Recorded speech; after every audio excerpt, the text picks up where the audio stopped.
আন্তর্জাতিক আইনের তোয়াক্কা না করার ঘোষণা দিয়ে মার্কিন প্রেসিডেন্ট ডোনাল্ড ট্রাম্প বলেছেন, বিশ্বজুড়ে তার নেওয়া আগ্রাসী নীতিগুলো নিয়ন্ত্রণে তার নিজস্ব নৈতিকতাই যথেষ্ট।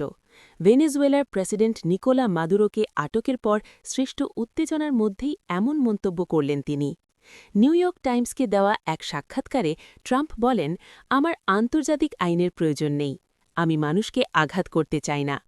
আন্তর্জাতিক আইন মেনে চলা উচিত কিনা এমন প্রশ্নের জবাবে তিনি বলেন, বিষয়টি নির্ভর করে আন্তর্জাতিক আইনের সংজ্ঞা আপনি কিভাবে দিচ্ছেন তার উপর।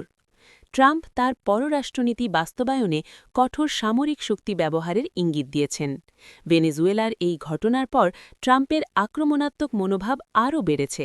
তিনি বলেছেন, যুক্তরাষ্ট্র এখন থেকে ভেনেজুয়েলা পরিচালনা করবে এবং দেশটির বিশাল জ্বালানি তেল সম্পদ ব্যবহার করবে।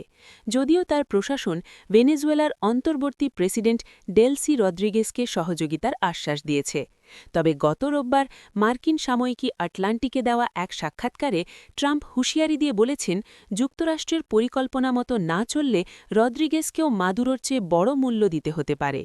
এদিকে চলতি সপ্তাহের শুরুর দিকে ট্রাম্প ইঙ্গিত দিয়েছেন, তিনি কলম্বিয়ার বামপন্থী প্রেসিডেন্ট গুস্তাভো পেট্রোর বিরুদ্ধেও সামরিক হামলা চালাতে পারেন।